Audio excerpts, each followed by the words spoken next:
beady, beady, beady. Hiya, Buck. It's pretty good. Well, there's a dated reference that 3 people get, and anybody under the age of 45 are like, what just happened?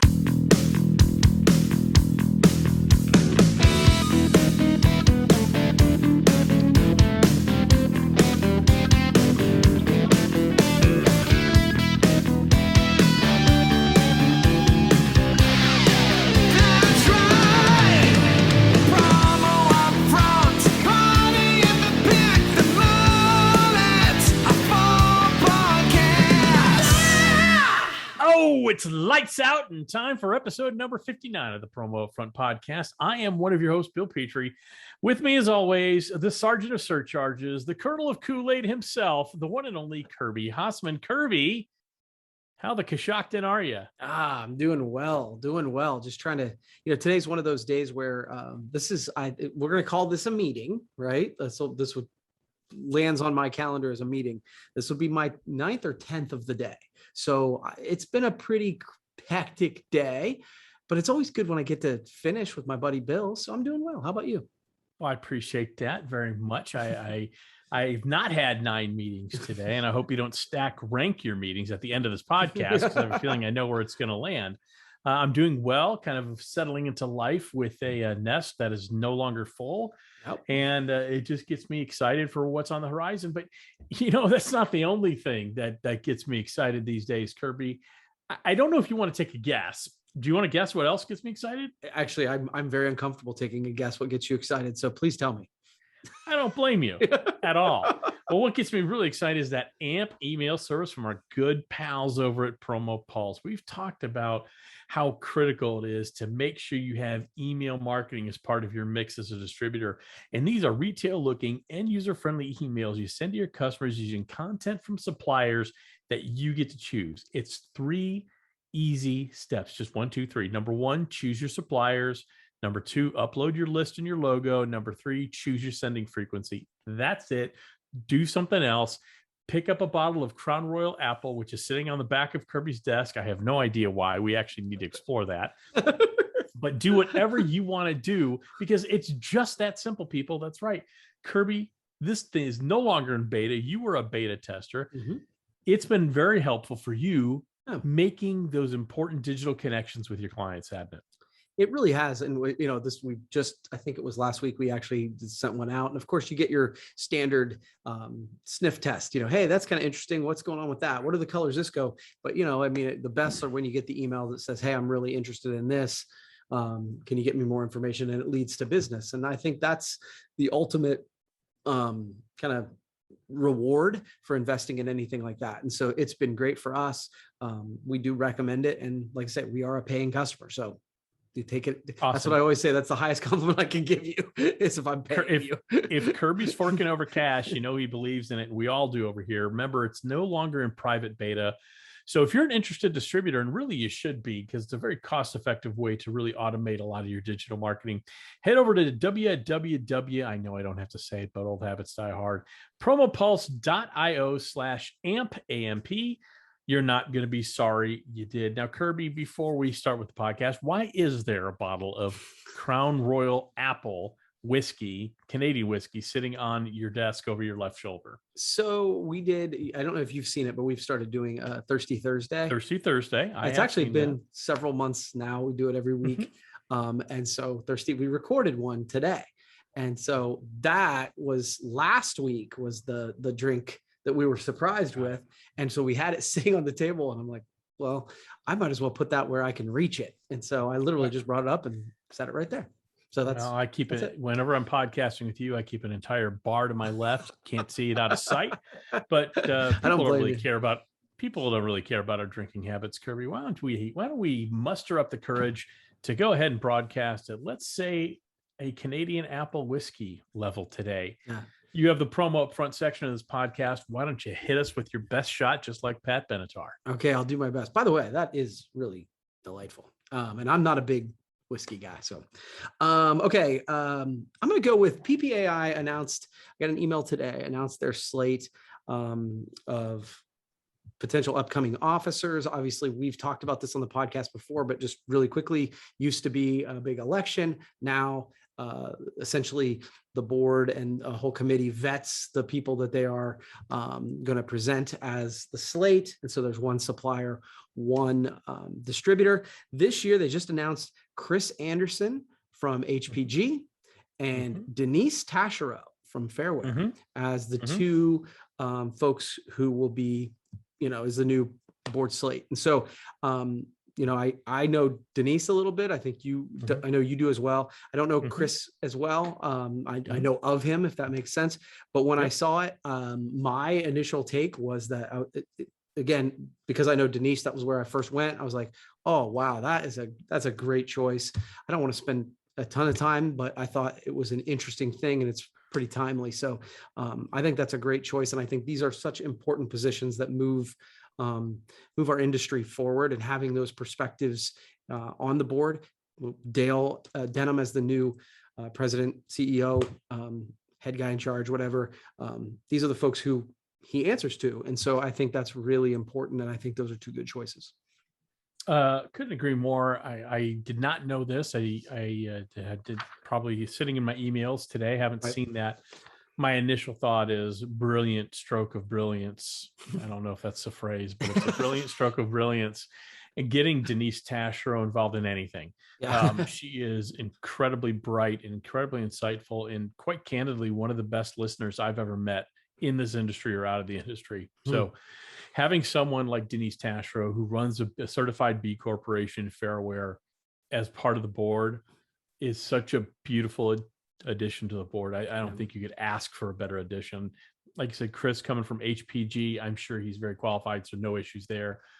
This is my one time a year I get to say this. I always believe there should be a service provider on the board. Yeah. I ring that bell, not because I want to be on the board. In all transparency, there was time I kind of wanted to be on the PPAI board. That time has come and gone. That's why I feel very comfortable ringing that bell every year, that I think you're missing a very important part of the promotional products community by not having someone who serves the entire industry, that has interest for both suppliers and distributors on that board every year. But that's something that Dale and the board can maybe address over the next couple of years. But don't tell me you would want a Catherine Graham or a David Schultz or a Tim Andrews or anybody like that on your board. So I'll leave it at that.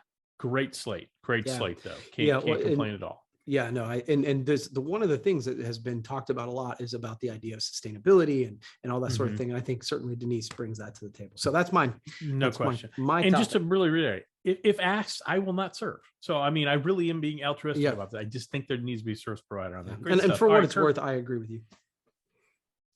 I've not talked to one person who disagrees with me, but yet it still remains a rule. Okie dokie.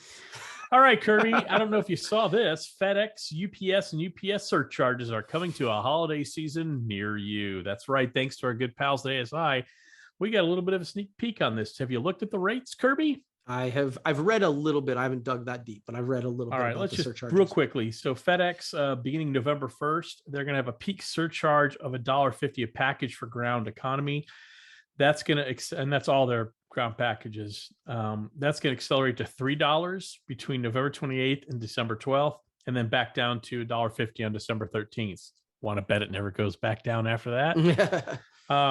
And then get this, there's an additional handling surcharge of $5.95 a package beginning on October 4th through January 16th. So $6 for handling your package. Okay.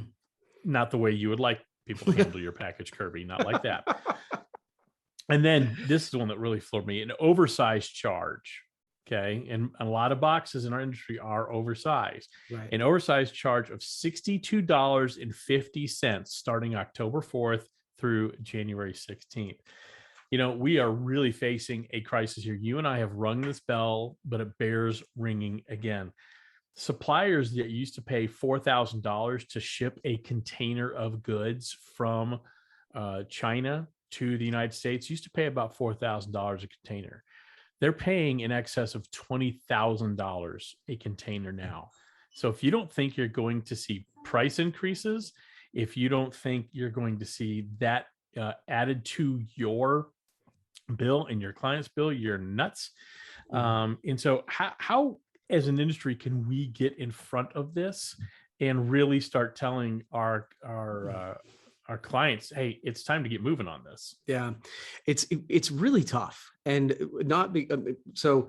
I think anybody listening to this podcast will go, hey, that sucks that it's going to increase. And by the way, I don't disagree with any of that, but I always struggle spending time on things I can't control. But what I could control, and I think that's sort of what you're leading to, is trying to communicate this with clients, trying to let them know that, you know, this is happening and this is coming. And I'll be honest, I'm struggling with it, not because I'm not communicating it, but because they're not listening. Clients are not, like I have done, and you know me, emails, videos, Facebook Lives, podcasts, you know, blog posts, you name how we could do it. And then we send it out, and then I get a call saying, hey, can I get t-shirts by Friday? Yeah. No, absolutely not. People don't want to hear what they don't want to hear. And there's a great post by Joel Schaefer, who I have a soft spot in my heart for. Joel Schaefer. He's one of the first people I met in the industry 5,763 years ago. Just a tremendous resource, father of our friend Brett Schaefer. And he had some really great bullet points in this thing. He's like, communicate now. And to me, honestly, if you're communicating now, if you're already too late. You're trying. If you're just starting to try now, you're too late. Sell now. Yep. And then he added, if you can ship with your client's shipper number, do it. Let them eat those extra charges, I think is a great point.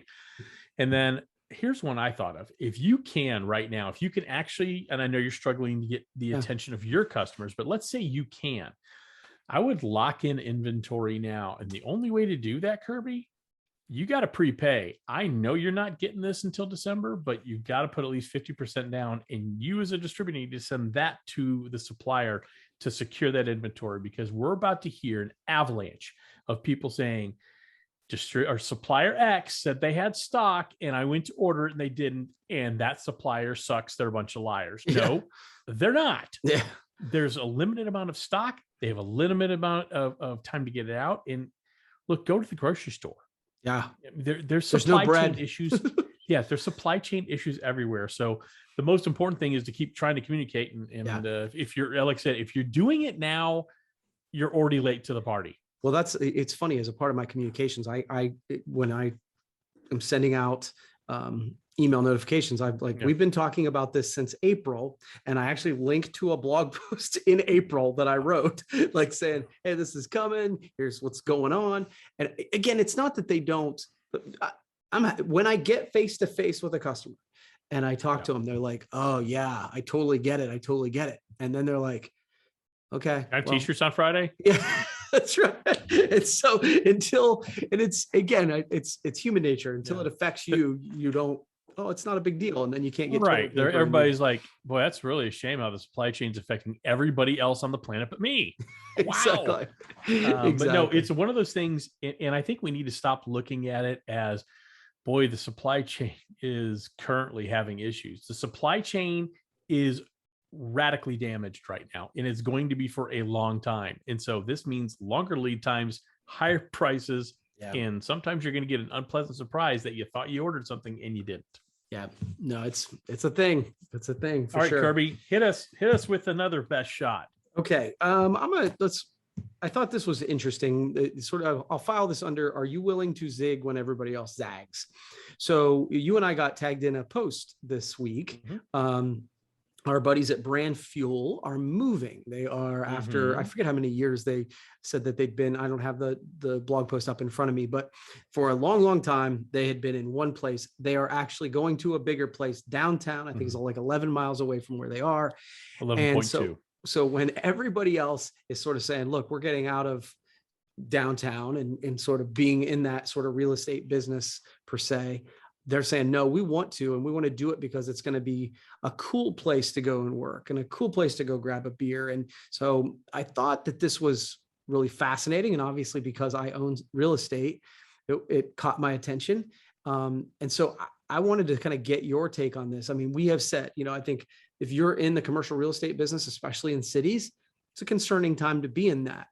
But I do think that there's an interesting opportunity there for people like what Danny and Robert and that whole team is doing to say, again, the whole old saying with Warren Buffett is like, if you want to be wealthy, buy snow shovels in summertime. It might be summertime, right? It might be an interesting time for you to rethink how you go to work, certainly, but then and where you go to work. And so I thought this was interesting. I think it's a brilliant move for brand fuel. I don't think it's a blanket brilliant move. Oh, sure. So I think it's very brand specific. Danny and Robert and the entire team over there, Brand Fuel, Jillian and Nikayla, and I could go on and on, have been very purposeful about building a culture where people want to be part of it. I think you could say it's kind of almost like Apple in the early 2000s. There's a vibe there. I've been to that office several times. I don't think you have. I haven't. Yeah. But I've been to that office several times, and there is just a vibe there. And it's a carefully cultivated vibe. And people do want to be there. It makes all the sense in the world, as Danny said, to double down and go to downtown Raleigh. Now, it doesn't hurt that Raleigh is one of the fastest growing cities in the United States, and they're in an extremely cool area with a beer garden next door and a lot of things surrounding the new Brand Fuel offices. But for them, I think it's brilliant. And I think, again, everything is cyclical. So your snow shovel analogy, say that 15 times fast. Your analogy, I think, is appropriate. I think for brands, like I think of other brands that could pull that off. The Icebox in Atlanta, they're a very cool brand. But I think like a brand like Halo would have a hard time pulling it off. That's not to say that they're not cool. It's just, it's a much larger organization and therefore less nimble. And it's a much more corporate structure, which doesn't lend itself to being hip, being cool, being irreverent, right? Again, not a criticism, just different organizations. So I think for what Danny and Robert really believe in terms of culture, I think it makes all the sense in the world. But I think before any other company did that, you really need to see to look at what your costs are, but also, is this what your clients, and when I mean your clients, I mean your staff, is this what your clients are willing to do?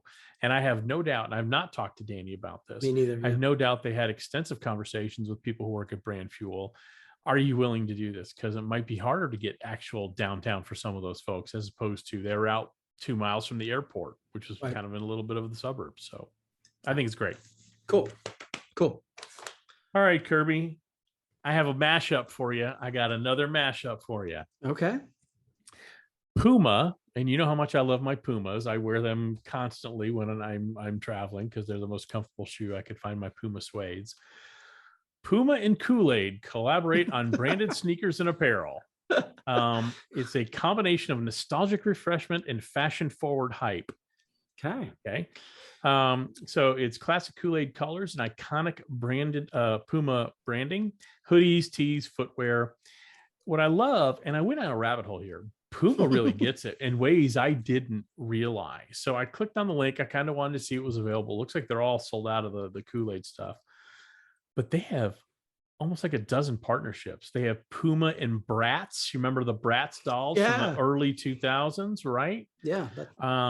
Puma and Haribo, the gummy bear people. Gummy bears, yeah. Puma and Peanuts, the Snoopy, the Charles Schultz cartoon, and Puma, and I got to get one of these. Puma and White Castle. Order that up. So, I mean, they have some just very interesting, and it's. We talked a minute ago about one of the things that makes brand fuel is their irreverence. Puma had a heyday back in the 70s and early 80s, and then kind of just went away. Right. And they have come back over the last 10 years with a vengeance, being very fashion forward, extraordinarily bright colors, and being irreverent. I think this is really brilliant. Is there any other company that gets this is better than Puma that's not fast food? That's not Whataburger? Okay. Yeah, that's I was gonna say. Yeah, I saw something about them. I can't think of one off the top of my head, but what I would say is I was fascinated by the partnerships.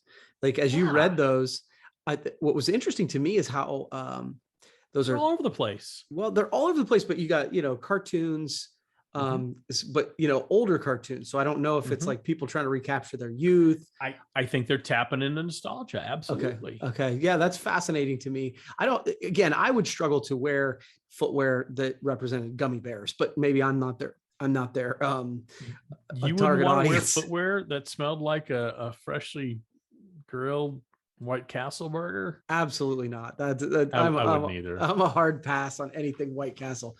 What? Oh, dude, gross. Okay. We're not going to have this discussion. Their fries are good. But every time I'm in any situation where the idea is, hey, let's go through White Castle, it's always bad. So that's not White Castle's usually fault. That's poor child choices on my fault. That's going to fall into the category of nothing good happens after midnight, because generally when you're wanting to make love to a sack of sliders from White Castle, you've been out tipping a few of those whiskeys back there, that apple whiskey you got back there. Yeah. So a couple other ones, but here's some. I went down a rabbit hole. So KFC just released a collection of branded tech. Okay. IKEA just included a Swedish meatball scented candle in their store in a box promo. Okay. Yeah. And Cheez-It just launched an entire e-commerce website and it has a Cheez-It onesie, Kirby.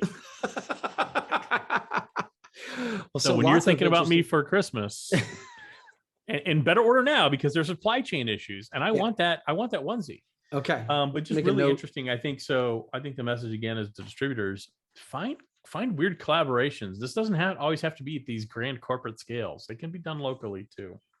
I love it. Do you have another topic you want to go, or you want to go to the game? Let's just make this one a quick one and then we can go to the game. So we've been talking about the supply chain issues, and I do think it is incredibly important, but I think in any situation like this, we can also make it so that it becomes woe is me and the sky is falling and sure, dude, there's some legit things. So I'm not minimizing that, but there was some good news reported like this past week. Promo Distributors sales rise 27.3% in Q2. Now, the gain marks the first year-over-year quarterly increase since 2019. Obviously, it makes sense because Q2 of 2020 was the middle of the disaster, right? From an economy perspective, but it's still good news. And 27.3% is a big number. That was, I guess it was a really cool, positive note. I just wanted to share and see if you had any thoughts. Real quick thought. I think it's great. Not everything you said is predictable, right? Right. First increase since 2019. Absolutely no shock there. The number 27%, again, no shock there. I think what's going to be real interesting is Q3 2020 to Q3 2021. Yep. Because by Q3, a lot of distributors had figured out I can sustain my business with PPE.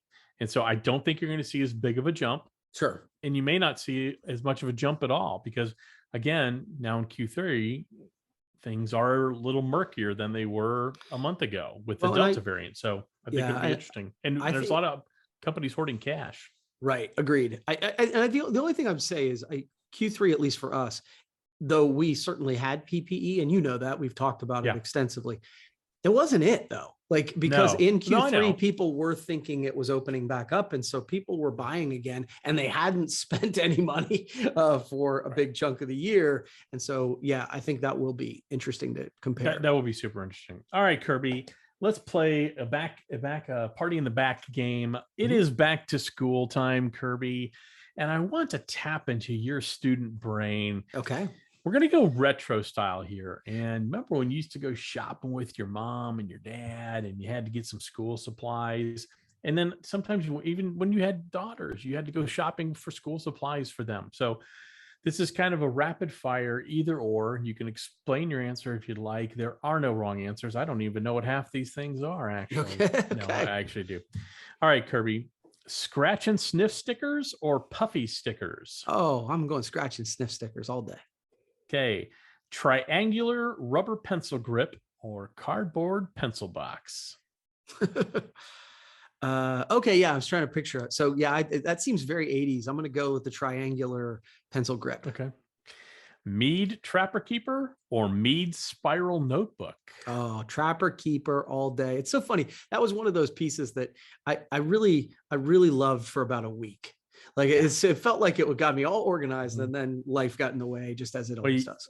If you were like everybody else, you kept playing with that Velcro closure to the point where the soft part got so stringy it didn't close anymore. It did not trap nor keep. Yeah. All right. A Ticonderoga #2 pencil or push pencils. You remember those little precursors to mechanical pencils where you pull out one piece of lead, put it in the top, and push the next one down? I'm going to go #2 pencil on that one. All right. Metal compass or metal safety scissors? I didn't really like either one of those, to be honest, but I'll go safety scissors because compass was one of those things I just didn't use. Yeah, but it had a stabby end. And I like it did. That's true. It's definitely more of a weapon. Whiteout or liquid paper? Whiteout. All right. Multicolor retractable Bic pen. You know what I'm talking about. Yeah. The 4-color Bic pen. Yes. Or Sport Team pencils. If you remember Sport Team pencils. Yeah. I'll tell you what, the 4-color Bic pen was like, it was like Bigfoot. Like one person would have it, you couldn't find it. And so like, I always aspired to have those. I rarely had them. To this day, I get excited about those. So I'm in on that. Yeah. There was something super magical about that pen. It was a little fatter, but you can put 4 things of ink in there and they're different colors. There's red. Okay. There's blue, black, but green. Yeah. You're kidding me. Yeah. No, I'm in on that one. A digital calculator watch, like a Casio. Or Cliff's Notes. Oh, what year in school am I? The question stands. Yeah, I'll go with Cliff's Notes. I actually generally, I like to read, so I wasn't too big into that. But that seemed like a good idea, but I never could work the watch. Sure. Okay. You know what? I'm done with these ones. Let's get to the real meat of these. Okay. Metal lunch boxes. You are old enough to remember metal lunch boxes, absolutely. Maybe plastic. Yeah. Pick the right lunchbox, Kirby. All right. Hee Haw or Welcome Back Cotter? Welcome Back Cotter, for sure. Battlestar Galactica or Star Wars? Star Wars all day. Okay. Little House on the Prairie or $6 Million Man? $6 Million Man, for sure. Buck Rogers in the 25th Century or Super Friends? Yeah, I'm gonna go Super Friends. I love Buck Rogers, but I probably for the lunchbox I would have went Super Friends. Okay, all right. Big fan of Tweaky the robot, were you? I did. Beady. Hiya, Buck. It's pretty good. Boy, there's a dated reference that 3 people get, and anybody under the age of 45 are like, "What just happened?" All right, last one, Kirby. This is the big one. The 2 big lunchbox stars of all time: Evel Knievel. Okay. Or Arthur Fonzarelli, the Fonz. Oh, I'd probably go Evel Knievel.